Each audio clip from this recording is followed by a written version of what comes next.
My daughter has a severe seafood allergy, but an evil mom teamed up with the teacher, locked her in a dark closet, and forced shrimp down her throat, then demanded $50,000 from me as nutrition compensation.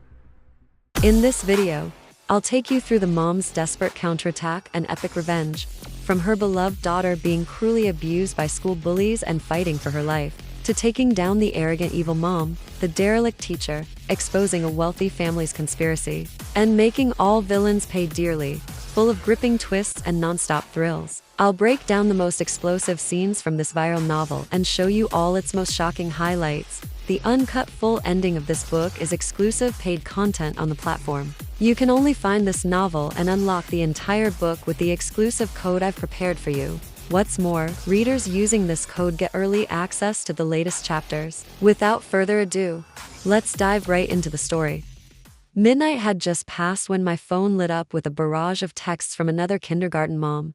She sent a video of the kids eating lunch at school. A second later, a message popped up. Megan's mom, why isn't your Megan eating her shrimp? Fighting off the exhaustion of a long day. I typed back a quick reply. She has a severe allergy. I thought that would be the end of it. Instead, my phone began vibrating off the nightstand. I flipped it to silent, not wanting to deal with the drama.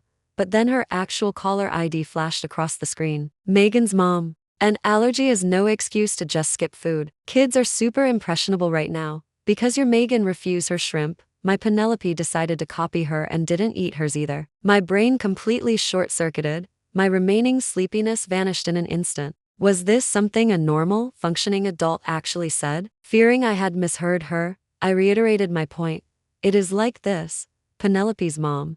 My daughter is deathly allergic to shellfish. She absolutely cannot eat shrimp. Well, obviously I know she's allergic. The voice on the other end grew piercingly shrill and dripping with impatience. But does she have to be so stubborn about it? Spoiling a child is one thing, but you're taking it to another level. You're not only being completely irresponsible with your own kid, but you're actively corrupting other children. Honestly, talking to you is exhausting. It is no wonder people say the lower class shouldn't breed. You don't even possess basic communication skills. Hearing that, a hot spark of anger flared in my chest. Penelope's mom, if you have an issue, state it. There is absolutely no need for personal attacks. I will say this once more. Before I could finish, she cut me off. Oh, save it. I am not wasting another breath on you. Because your daughter refused her food today, my Penelope was deprived of essential nutrients. Since they are classmates, I am going to be generous. You owe me $50,000 in nutritional compensation for my daughter. Pay up, and we can drop this. But if it happens again, it won't be resolved so easily. $50,000 over a single piece of an eaten shrimp? Why didn't this woman just go rob a bank? I am a reasonable person, but I refuse to be bullied. I certainly wasn't going to indulge this sheer lunacy. Penelope's mom, what my daughter eats is her own business. If your daughter is mimicking her, that sounds like a failure in your parenting, not mine. With that, I hung up, cutting off whatever toxic garbage she was about to spew next. This bizarre encounter left me tossing and turning all night. Keeping Megan in a class with a mother like that was a ticking time bomb. I made up my mind to transfer her to a new private school. But mommy, I really want to go today. I promised my friends yesterday I would bring them the cookies we baked. I don't want to break my promise. Looking at my daughter's sweet, pleading face all scrunched up in worry, my heart melted entirely. I couldn't bear to disappoint her. One more day wouldn't hurt. As for Penelope's mother, she was likely just a loudmouth paper tiger. The kindergarten had teachers everywhere, and security cameras lined every hallway. Thinking of this, my anxiety settled slightly. All right, Megan, but if anything feels wrong, you ask a teacher to call me immediately, understand? I know, mommy. Bye-bye. Just to be safe, I texted Ms. Jenkins, the head teacher, asking her to keep an extra close eye on Megan today. After checking every possible box, I threw myself into my work. My company was bidding on a massive new project, and my workload had doubled. I was drowning in spreadsheets until past 1 in the afternoon, barely finding a second to grab a glass of water. I opened my messages, instinctively checking my chat with Ms. Jenkins. The screen showed my message from this morning, left completely unread. Ms. Jenkins was usually busy, but she always replied within an hour or two. A 4-hour radio silence was entirely unprecedented. A cold knot formed in my stomach. I dialed the teacher's number. It rang out to voicemail. I tried again, nothing, panicking. I tried calling my daughter's smartwatch. The automated operator voice that echoed through the speaker froze the blood in my veins. The number you have dialed does not exist.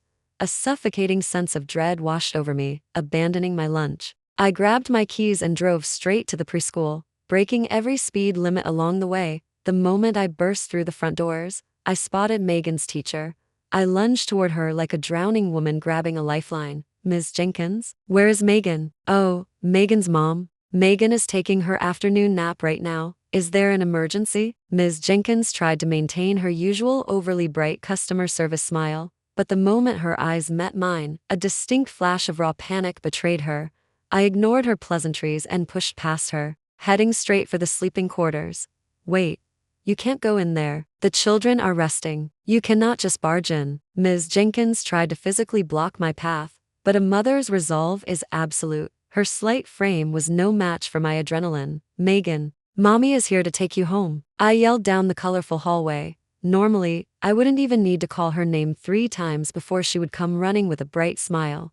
But today, there was only dead, heavy silence. I threw open every door along the corridor. Not only was Megan missing, but the entire nap room was completely empty. There wasn't a single child in sight. More teachers flooded out from the staff rooms, surrounding me and trying to herd me toward the exit. Where the hell did you take my daughter? Please calm down. This is a school environment. You cannot scream like this. Let's go to the office and talk this through. Exactly. Your behavior is incredibly aggressive and inappropriate. Instead of helping me find my missing child, they began gaslighting me, acting as if my sheer terror was just an irrational tantrum. I was the victim here, yet they looked at me like I was a hysterical trespasser. If she wasn't in the nap room, she had to be somewhere else. The cafeteria, the art room, the playground. I tore through the building like a hurricane. If you don't stop this instant, I am calling the police. Ms. Jenkins shrieked. Do it. Call them right now. Let them see what you're hiding. The air in the hallway went completely still. In that split second of silence, I heard it, a muffled, agonizing cry. It was coming from the janitorial closet at the end of the hall. The teachers heard it too, and the color drained from their faces. That is a staff-only area. You are strictly forbidden to enter. Their words were meaningless background noise. I threw my entire body weight against the heavy wooden door. It was locked from the inside. I backed up and rammed my shoulder into it again and again. With a loud crack, the lock gave way, and the door flew open. What I saw inside ignited a blinding, murderous rage in my soul. My precious little girl was kneeling on the cold tile. Her tiny wrists and ankles were bound with heavy tape. Someone was prying her mouth open, violently forcing raw shrimp down her throat. What the hell are you doing to her? Hearing my voice, Megan struggled with all her might, but she was so small, so completely overpowered. I lunged forward like a wild animal, desperate to rip them away from my baby. But a crowd of women surged forward, forming a human barricade between me and my daughter. Sitting in a chair right in the center of the room, looking utterly smug, was a woman I recognized instantly. Vanessa, Penelope's mother. I tried to warn you last night. I told you to discipline your child. Since you refused to be a decent mother, I had to step in and do the parenting for you. As she spoke, she casually picked up another shrimp and shoved it toward my daughter's face. Megan's face was completely covered in a terrifying, angry red rash. Her lips were swollen to twice their size, and she looked like she barely had the breath to cry, let alone speak. Every gasp she took felt like a knife twisting directly into my heart. In all her life, I had never so much as raised a hand to my daughter, and now, she was being subjected to this barbaric torture. Don't be so dramatic, Ms. Jenkins said, stepping in front of me with an expression of sickening sincerity. Vanessa is a medical professional. She is simply administering a desensitization treatment for Megan's own good. Exactly. Another mother chimed in from the barricade. Ms. Jenkins approved it. You should be thanking us. A preschool is a community. We can't have special snowflakes ruining the ecosystem. If everyone else can eat shrimp, why should your kid be exempt? If she corrupts our children into becoming picky eaters, who takes the blame? You? I knew some parents were ignorant and entitled, but the teachers? They were supposed to be educated, licensed professionals. How could they stand by and facilitate this absolute nightmare? I threw myself against the wall of women, fighting tooth and nail, but there were simply too many of them. Vanessa had planned this meticulously. She had brought at least 10 other mothers with her. They locked arms, creating an impenetrable flesh wall that kept me agonizingly out of reach. My heart pounded wildly against my ribs. Let her go right now. She is going into anaphylactic shock. You are going to kill her. Megan's cheeks were swelling visibly by the second, her breathing shifting into a terrifying wet wheeze. Yet, through her pain, my brave little girl used every ounce of her fading strength to comfort me. Mommy, I'm okay. It doesn't hurt, Vanessa smiled, a cruel, wicked twisting of her lips. See, I told you she was fine. Be a good girl, Megan. Just eat 10 more, and Auntie Vanessa will forgive your mommy for the money she owes us, okay? Auntie, you have to promise, Megan rasped out, tears spilling down her swollen cheeks. No, I screamed, my vocal cords tearing. Megan, do not eat it. Listen to mommy. Keep your mouth closed. Megan hesitated, pressing her lips tightly together. But in the next second, Vanessa's hand shot out. She grabbed a fistful of my daughter's hair, violently yanking her head back to force her jaw open. Another mother eagerly rushed over to help pin the child down. Chunks of Megan's soft hair were ripped from her scalp. She let out an agonizing, broken wail. You absolute psychopaths. Let her go. If she dies, every single one of you will rot in prison. Do you want your children to grow up knowing their mothers are murderers? I already called 911 on my way here. You are all going down for this. The threat of prison made a few of the mothers pale. They exchanged nervous glances, the human wall wavering just enough for me to spot a gap. I readied myself to sprint through then. Vanessa's cold voice echoed through the closet.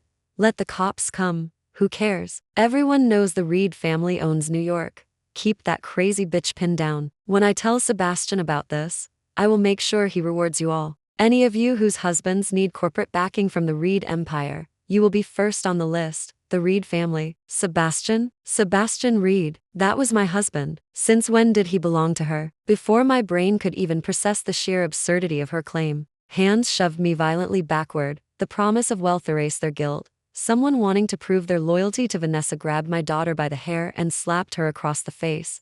Eat the damn shrimp, you little brat. Vanessa tilted her chin up, utterly delighted. Seeing her approval, the others joined in. My daughter was tossed around like a fragile, dying leaf in a storm. I screamed until I tasted blood in the back of my throat. She is lying to you. She isn't Mrs. Reed. I am. Under the barrage of blows, Megan was losing consciousness, her tiny chest barely rising and falling.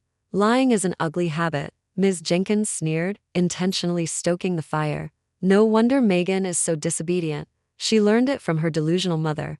I lunged forward and backhanded the teacher across the face with everything I had. Shut your mouth. If you don't believe me, I will FaceTime him right now. Vanessa stood up with agonizing slowness, smoothing out her designer skirt, and sauntered over to me. She looked down at me with pure mockery. A video call proves nothing. Deep fakes exist. Darling, you need real, tangible proof in this society. Besides, she smirked, tapping her watch, you said you called the cops an hour ago. Do you see any flashing lights? Hear any sirens? It had been over an hour since I made the call from the car. Even in city traffic, they should have arrived by now. My stomach plummeted into an endless abyss. Catching the absolute despair in my eyes, Vanessa covered her mouth and giggled. Let me let you in on a little secret. The Reed family has this entire block locked down. Unless your precious little mistake finishes every single shrimp in that bucket, nobody is leaving this building alive. Mr. Davis, bring in the special gift I prepared for Megan. The door clicked open, and a man in a tailored suit stepped into the room. When I saw his face, a spark of hope ignited in my chest. It really was him, Assistant Davis, Sebastian's right-hand man. Want to see the full ending where the heroine bravely saves her daughter, sends the evil mom and irresponsible teacher to prison, and exposes the shocking truth of the wealthy family? This novel is exclusive paid content on the platform, so I can't show you the full book in this video. I've prepared an exclusive unlock code for you, 436,959. Copy the code, open the Motonovel app, and you'll be directed straight to this novel's page to unlock all subsequent chapters. Watch the thrilling finale of the protective mom taking down everyone who hurt her child.